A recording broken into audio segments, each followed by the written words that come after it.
Happy Monday! We hope you guys had a great weekend. I know I did. Max was working all weekend. I took a mini vacation. Yes. So we recently had a listing appointment.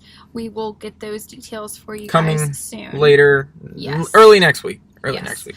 But it got us thinking about some common kind of myths that we hear whenever people are selling their home, and maybe some advice that you guys may have gotten from coworkers or other people who might have sold their home in the past. And we just kind of wanted to use this video to debunk some of those myths for you guys and kind of compare them with a truth. Absolutely.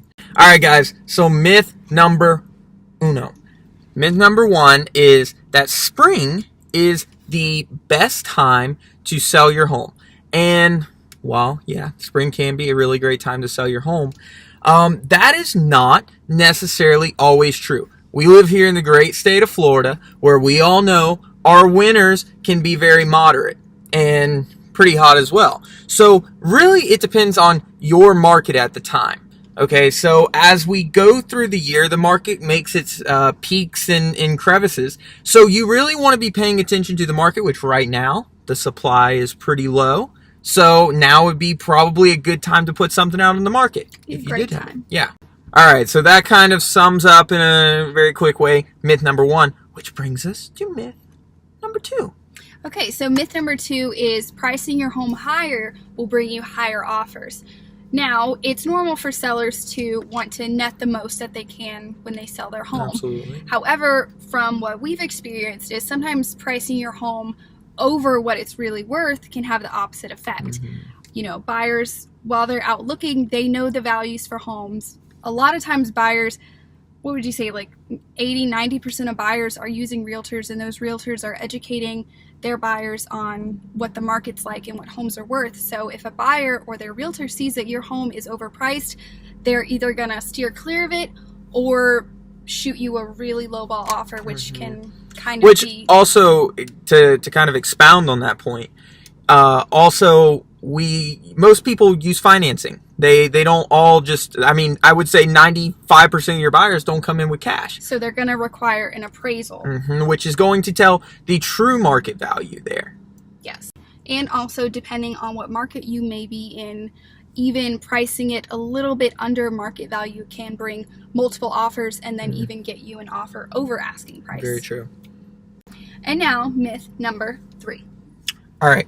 So this one you might cringe a little bit at, but we're talking a little bit about for sale by owners that you can make happen on your own. And while yes, some of you can, I will admit, but some of us, most of us, don't have the time. And that's kind of where we come into this. I mean, selling a home is not always as simple as just putting a sign in the yard and then putting an ad on Craigslist and taking a few good pictures. Yeah. Because there's a lot of bulk that comes into advertising. There's a lot of marketing, and there's a lot of people that basically are not serious buyers or just simply are going to kind of give you the runaround. And that's kind of where we come in to weed those out and do some of the heavy lifting as far as that, and not to mention the whole after effect that once you come under contract, taking all the legal issues and handling that until the close, being in contact with title companies, the buyer's lender. Exactly. And I will tell you this,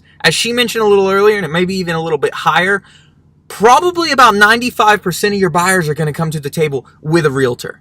So you are going to want somebody on your side that is also representing you personally. All right, guys, so a quick myth number four. Yes. This myth is that it's completely fine to sell your home as is.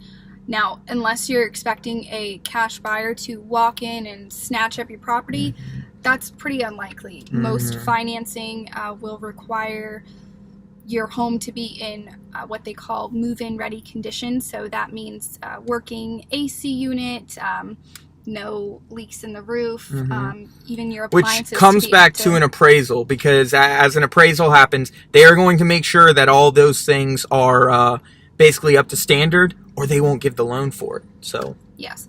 And if you're wanting to get top dollar for your home, doing little things like maybe changing the hardware in the kitchen or a fresh coat of paint can really make a difference. All right, guys. So I know that was just a quick tidbit. We're actually on our way to some more showings right now, but we really still, like we always said, we love doing these videos for you guys, and we love communicating and getting your likes and getting ideas. Please feel free to reach out to us. Let us know if there's anything else you want us to do more videos on, or if you have any questions about real estate, whether it's buying or selling. Call me, text me, investing. And listen, guys, if you have anybody looking to buy or looking to sell, please always let us know. All right? Thank you guys so much. Bye.